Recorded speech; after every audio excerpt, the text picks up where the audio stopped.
ഇന്ന് രാവിലെ എണീറ്റ് നോക്കിയപ്പോഴേ വീടിൻ്റെ മുമ്പിൽ ഒരാൾ വന്ന് നിൽക്കണം. ഇങ്ങനെ കയറി വരികയാണ്. ഇതാണ് കക്ഷി. എവിടുന്ന് വന്നാന്നറിയില്ല. ഹായ് ബ്ലാക്കി. ഇവിടെ വിളിച്ചാലൊന്നും അങ്ങനെ വരില്ല, പെണ്ണാണ്.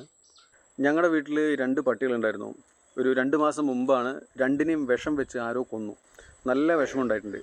അപ്പോൾ ഇനി മുതൽ പട്ടീനെ വളർത്താനുള്ളൊരു മൂഡ് വരെ പോയി. അങ്ങനെ ഇരിക്കുകയാണ്. ഇപ്പോഴാണ് ഈ പറയുന്ന പട്ടിക്കുഞ്ഞ് കയറി വന്നത്. രാവിലെ മീൻ നന്നാക്കുന്ന സമയത്ത് അതിൻ്റെ വേസ്റ്റൊക്കെ ഇട്ട് കൊടുത്തപ്പോൾ അത് തിന്നിട്ടുണ്ടായിരുന്നു. അപ്പോൾ അതുകൊണ്ട് പുള്ളിക്കാരത്തി വിചാരിക്കുന്നുണ്ടാവും ഇനിയിപ്പോൾ ഇവിടെ കൂടാന്ന്. സൈലൻ്റാണ്, ആരോടും വലിയ അടുപ്പമൊന്നും കാണിക്കണില്ല. വാല കാട്ടാൻ തുടങ്ങി. എന്നാ കുറച്ച് ചോറും പാലും കൂടിയിട്ടുള്ളതാണ്. അടിക്ക് വേണ്ടേ? തിന്നടി. പട്ടിക്കുട്ടിക്ക് കുറേ കടി കിട്ടിയിട്ടുണ്ട്. ഇതിൻ്റെ ശരീരത്തിൽ കുറേ കടി കിട്ടിയ പാടുകളുണ്ട്. ഇനിയിപ്പോൾ മിക്കവാറും ഇവിടെ തന്നെ നിൽക്കാൻ സാധ്യതയുണ്ട്. ഇനിയിപ്പോൾ ഇതിൻ്റെ ഓണർ ആരെങ്കിലും വന്നിട്ട് അന്വേഷിച്ച് വന്നിട്ട് കൊണ്ടുപോകണമെങ്കിൽ കൊണ്ടുപോയിക്കോട്ടെ, അതുവരെ അവിടെ നിൽക്കട്ടെ. ഈ പട്ടിക്കുട്ടിക്ക് പറ്റിയൊരു പേര് നിങ്ങൾ കമൻറ്റ് ചെയ്യും. നമുക്ക് നല്ല പേര് നോക്കിയിട്ട് സെലക്ട് ചെയ്യാം.